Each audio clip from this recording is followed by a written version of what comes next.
Welcome to the Urian Report. So let's start tonight with our prayer.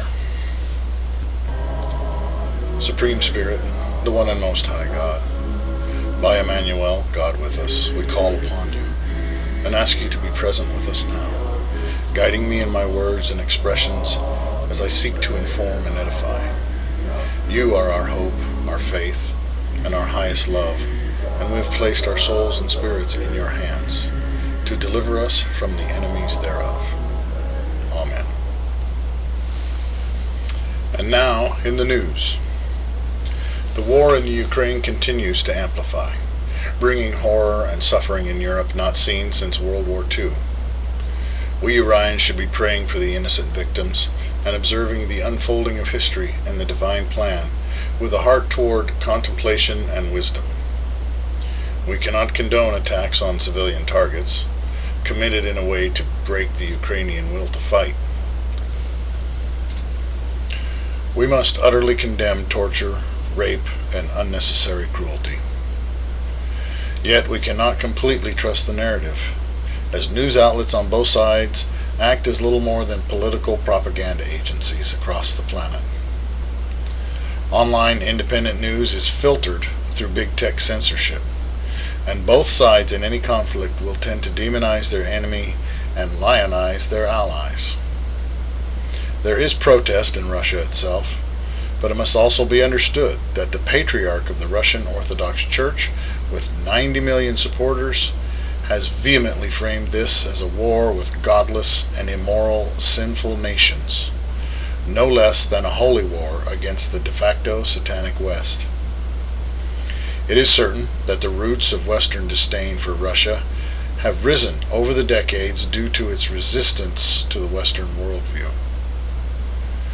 For factions within America, anyone who believes in God and country, old-time values, is immediately suspect and lumped in with the Russians and considered fascist. Will World War III come out of this? Who can say? The American and European nations are trying to give moral and remote support, but are carefully avoiding direct conflict with Russia. In prayer on this, I've received odd answers. Last week, the Spirit revealed the scenario of a neighbor, a friend, being attacked by a gang of thugs. A neighbor who had been a good friend to you, who had even helped you in conflicts you'd had with others. But now, in need, we abandon that neighbor to their fate, for fear of the power of the gang.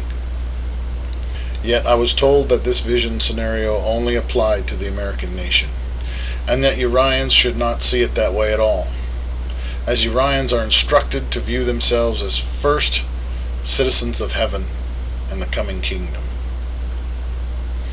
In a completely different answer this week, I was shown how this serves the agenda of certain factions, playing into the hands of those who wish to force a reset of the world, and may ultimately open Russia to what its patriarch fears, the influx of westernization if Putin falls from power. Wars and rumors of wars, but the end is not yet. I've no clear answers at present, as there is perhaps contention in the etheric and astral plane. When there is conflict on Earth, there is certainly struggle in the adjacent planes of consciousness.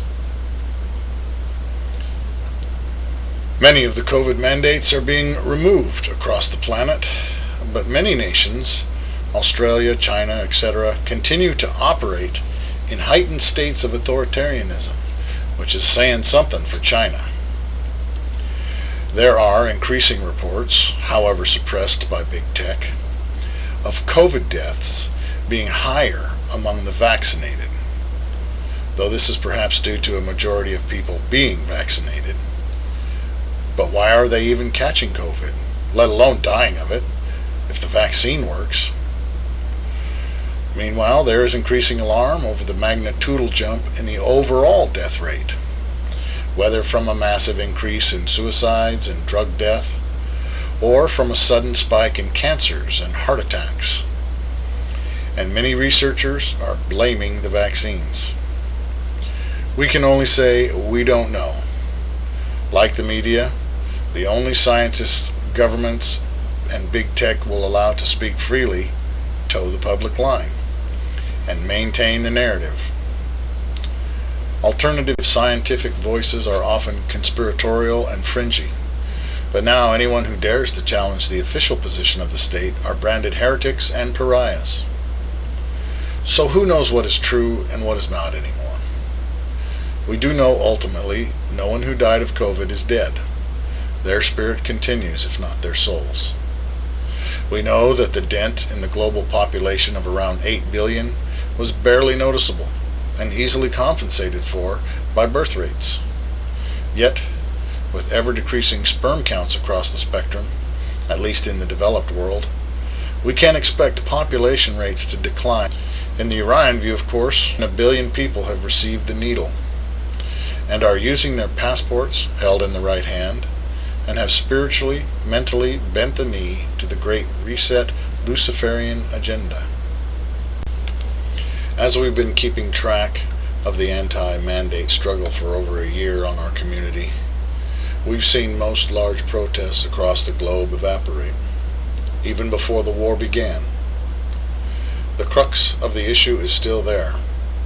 The increased authority of so-called democratic republics, the decrease in civil liberties, the heightened surveillance of citizens, the demonization and criminalization of dissent.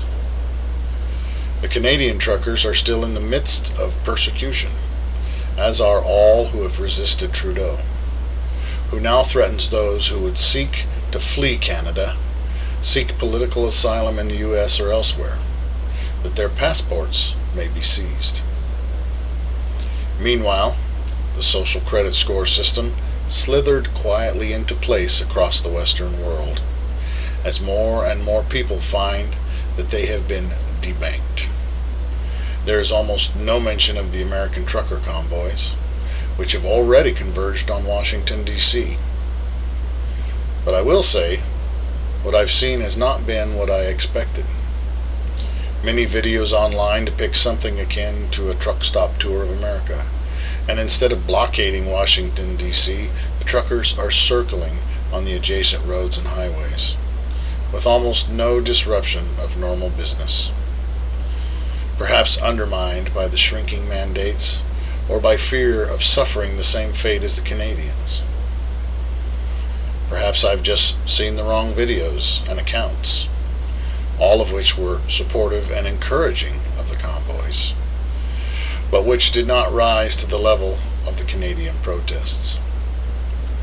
And still, civil liberties continue to be infringed upon in the U.S., as oligarchical Marxist tyranny rises.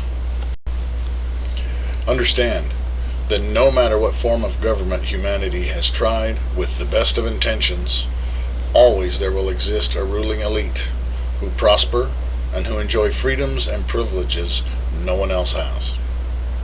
Always there are those who bow and scrape to the ruling elite and get more scraps than the rest of the commoners. Always the ruling elite belong to secret groups and often practice secret acts that would utterly horrify and terrify and shock the general public should they be proven. But they are never proven. For the ruling elite control the media and the intelligence agencies and the businesses of the nations. Having said all that, it's time to move on to this week's reading from the Ahyeh. Monologue 2, Arrogance and Golden Threads.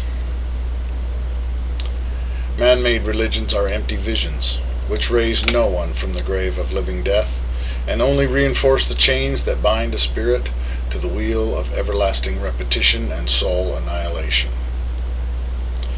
God-given revelations are never perfect or complete, because humans receive only what they can conceive, and the waters of life pass through the filter of culture, experience, and expectations. This is, however, by design.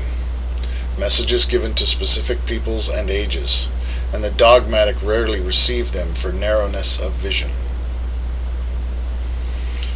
Universes are wombs, And no soul obtains maturity less born of truth and spirit into the infinite and eternal realms of manifest intellect and emotion. Your universe is a gaping abyss, and no human escapes its grasp, its many traps, lest he or she receive assistance from the noumena of true illumination.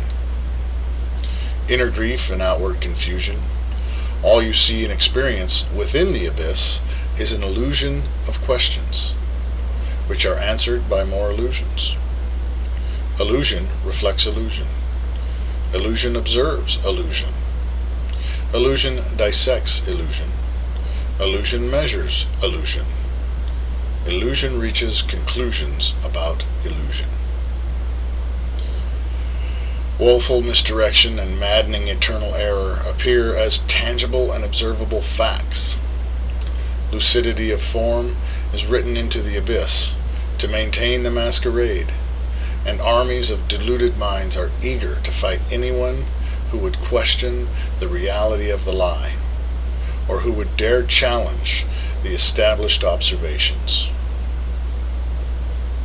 In minds freed of collective assertions, a message from outside the gridwork of illusion might achieve reception. Oh, to dwell in the prison of the mind and spirit, to never see anything outside the walls, so that the walls become a comfort, and the prison becomes all there is, to ever abide among the convicts and believe that their behavior is the standard for everyone, everywhere. No glimpse given to them, the prisoners, of the grandeur that awaits the liberated, and no inkling of how a truly free person might live and exist. Worlds without end, realms beyond numbering, life within limitless time, governed not by measure or distance, or even by imagination, but by perpetual living light and unbound inspiration. Colors unseen by man, inconceivable sounds and songs, the chorus of the infinite. Landscapes unperceived, wonders infinitely building one upon another, unto reaches of intensity that would render a human mind incoherent and overwhelmed with but a glance of what lies outside the walls of feeble mortal notions of real and unreal. Yet, what will anyone say to what I reveal here? Prove it. Show us. We will not take your word for it. 'Tis evident that your message is the contrivance of a madman or a liar. Surely my messenger is a madman, as most have been, and so much the better for it. For who but madmen can I talk to? Who but a lunatic would dare hear me? What have I to prove to any human being? I've wasted myriad words on mankind, and many a madman sent to mockery, torment, and death for the sake of your wicked species. In signs and wonders, I have sought to waken you from your willful dreaming. Numerous minds brought near the veil and returned to declare what they have seen. Nature's keys provided by which to glean higher realities. Signs and wonders, subtle and profound, daily beheld in the skies above and in the earth below. Oh, how fiercely the mighty work to hide the truth from the sleeping masses. Still, you are content, as a race, to remain as beasts and willfully cling to the inmate's mentality, institutionalized. No, I shall prove nothing to you, for my words are the evidence and all that humanity has earned. The point, the test, is abstract reasoning, outgrowing the programming of enslavement and the attainment of faith. Hints and clues are all that are permitted. The message is of no value unto me. I gain nothing for the effort, as I've gained nothing from former instructions, save the contentment that an effort was made. A very high opinion you humans have of yourselves, which is wholly unwarranted. Do you really seriously think that I owe you anything? I am what I am. I shall be whatever I shall be. I do only what I choose to do. I find friends among those who make themselves my friends, and countless are those who seek my companionship. As for those that would put I am to the test, this telepathic voice which speaks to human hearts in subliminal and empathic whispers, what use have I for such arrogant brats? Love is my eternal motive. My only purpose is to awaken and free you, but you wish to remain in worlds of amnesia and roaring unrest. So be it. What purpose in arguing or debating with someone for his or own sake? What good is served trying to rescue someone who chooses to drown? The true religion, a unity of believers bound together in a common cause and a common hope, shared values and goals, a world view of eternal ambition. There is not one denomination or sect that speaks for the highest, and all religions have strayed from the visions of their founders. Angels and archangels, devils and demons, these found religions for the sake of the causes and expressions they stand for, personify and represent. Every sect and every ideology has its vain or sublime patron. What humans most worship, no matter their self-proclaimed faiths, are money, sex, vanity, violence, death, undeath, avarice, vice, and possessions, stuff. In simpler terms, humanity's gods are flesh and matter, obeying the religions of animal instinct and chasing vacuous aspirations rather than heeding teachings instituted by archangels, transcendent beings of light and consciousness, which lead to ascension beyond the bestial carnal nature. Both the religious and the irreligious shall reject what I give you hereafter, pulling forth a golden thread woven into the tapestry of history, sewn into many sects, hidden within 7 monotheistic religions, and revealed in fragments within varied mystical traditions, revealing a distillation and emerging of ideas and ideals, to create a unity of purpose and vision by which to reach for the transcendent one, as individuals and societies. I come to declare the kingdom and the cause unto the penitent and the faithful of the earth and the heavens. Those who can hear and see, who do the work that is given, shall find an open doorway in the highest heaven, and shall find that truth has set them free. Do not become discouraged in your lack of knowing. Go here and there seeking knowledge, wisdom, understanding, and truth, and see the pieces of the puzzle, which I now lay before you, forming a larger view. If doctrine is more important to you than truth, then go no further along this golden path. Only rage and bitterness of spirit shall you gain, as the scroll turns your stomach sour. Note 1. The wheel of everlasting repetition and soul annihilation refers to reincarnation, to repeat the same lessons and experiences over and over again forever. The personality or identity of someone reincarnated ceases to exist, overwritten or surrendered to the God of your heart. Note 2. Noumena or Numen are divine or supernatural beings. That's the end of that monologue. Now this passage drives home the futility of questioning God. I do not mean asking questions of God, but asking God to prove or justify. I've heard people say things like, I could never believe in a God that would allow all the cruelty of the world. Who allows that cruelty? Certainly not God. God allows humanity free will. Humanity chooses to allow all the cruelty of the world. If God takes away our free will, then we become nothing more than robots, following orders, never learning, never reaching for transcendence or reaching for God. Similar to a couple of styles of government I see around the world. Yet, When those governments take away free will, the cruelty does not stop. It gets deeper and more perverse. Only a system governed by an immutable and transcendent moral code will stop the cruelty of the world. And humanity chooses, with their free will, not to do it. And so the cruelty continues. Those who decide to hate, disrespect, or disbelieve because of this do so of their own free will. Those decisions do not affect the ultimate nature of God in any way.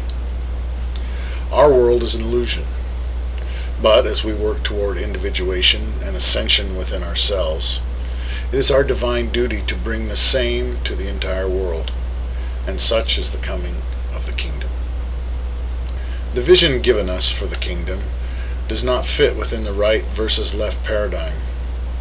Our views, as you study, are quite different, but all have the goal of elevating humanity beyond the crib of earth and the confines of mortal flesh. And that will do it for tonight's episode of the Orion Report.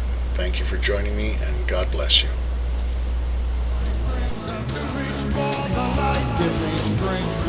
The holy fight. Help me know